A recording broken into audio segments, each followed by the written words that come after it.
اعوذ باللہ من الشیطان الرجیم بسم اللہ الرحمن الرحیم۔ آج کا ہمارا ٹاپک ہے جنت کی موجودگی کا ثبوت۔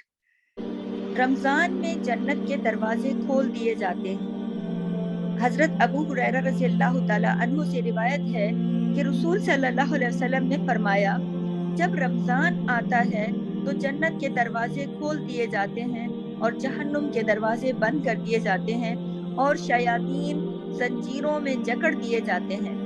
اسے مسلم نے روایت کیا ہے۔ تو آپ یہ دیکھیے کہ اس بات سے پتہ چلتا ہے کہ نبی کریم نے جو فرمایا کہ رمضان آتا ہے تو جنت کے دروازے کھل جاتے ہیں، تو جنت کی موجودگی کا یہ ایک ثبوت ہمیں ملتا ہے۔ دوسرا ثبوت ہمیں یہ ملتا ہے کہ قبر میں جنتی آدمی کو جنت میں اس کا ٹھکانہ دکھایا جاتا ہے۔ اس بارے میں حدیث رسول ہے۔ حضرت عبداللہ بن عمر رضی اللہ تعالیٰ عنہ کہتے ہیں کہ رسول صلی اللہ علیہ وسلم نے فرمایا، جب تم میں سے کوئی آدمی فوت ہوتا ہے تو اسے صبح و شام اسے اپنا ٹھکانہ دکھایا جاتا ہے، یعنی کہ اگر وہ جنتی ہے تو جنت میں اسے اس کا ٹھکانہ دکھایا جاتا ہے، اور اگر جہنمی ہے تو جہنم میں اسے قبر میں اسے جہنم میں جو جانے والی جگہ ہے وہ ٹھکانہ اسے دکھایا جاتا ہے، اور اسے بخاری نے روایت کیا ہے۔ تو یہ جو دوسرا ثبوت ہے یہ بھی ہمیں جنت کے ہونے کا ثبوت پیش کر رہا ہے۔ اس روایت سے بھی ہمیں، جو بخاری سے روایت ہے، یہاں سے بھی ہمیں پتہ چلتا ہے کہ رسول صلی اللہ علیہ وسلم نے فرمایا کہ جنت اس طرح سے دکھائی جاتی ہے، تو یقیناً جنت ہے نا، یہ جنت کا دوسرا ثبوت ہے۔ جنت کا تیسرا ثبوت یہ ہے کہ نبی اکرم صلی اللہ علیہ وسلم نے جنت میں حضرت عمر رضی اللہ تعالی عنہ کا گھر دیکھا۔ اس سلسلے میں حضرت ابو ہریرہ رضی اللہ تعالیٰ عنہ کہتے ہیں کہ ہم نبی اکرم صلی اللہ علیہ وسلم کی خدمت میں حاضر ہوئے تھے۔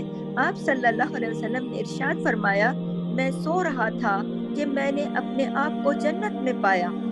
میں نے ایک محل کے اندر کونے میں ایک عورت کو وضو کرتے دیکھا تو پوچھا، یہ محل کس کا ہے؟ انہوں نے کہا، عمر بن خطاب کا۔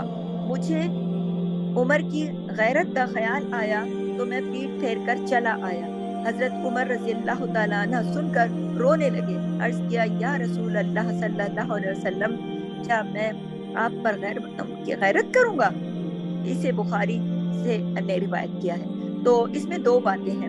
ایک بات تو یہ کہ نبی کریم صلی اللہ علیہ وسلم نے فرمایا ہے کہ خواب میں انہوں نے دیکھا کہ اس طرح جنت میں ایک گھر ہے، تو یعنی کہ نبی کریم کے خواب تو سچے خواب ہوتے ہیں نا، نبیوں کے خواب تو سچے خواب ہوتے ہیں۔ تو اس کا مطلب یہ ہے کہ جنت کے ہونے کا ثبوت، ہمیں تیسرا ثبوت اس بات سے پتہ چلتا ہے کہ جنت ہے۔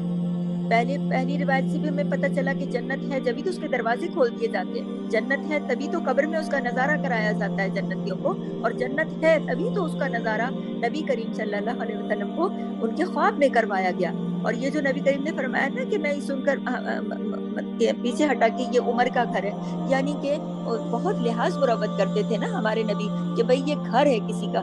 آپ یہ دیکھیے کہ نبی کریم صلی اللہ علیہ وسلم کے اخلاق دیکھیے کہ وہ خواب کے اندر بھی، یعنی کہ وہ جو گھر دیکھ رہے تھے تو وہ گھر کے اندر نہیں گئے بغیر اجازت کیے، یا ڈسٹرب نہیں کیا گھر والوں کو، بلکہ وہ پیچھے پیٹ پھیر کر واپس آ گئے۔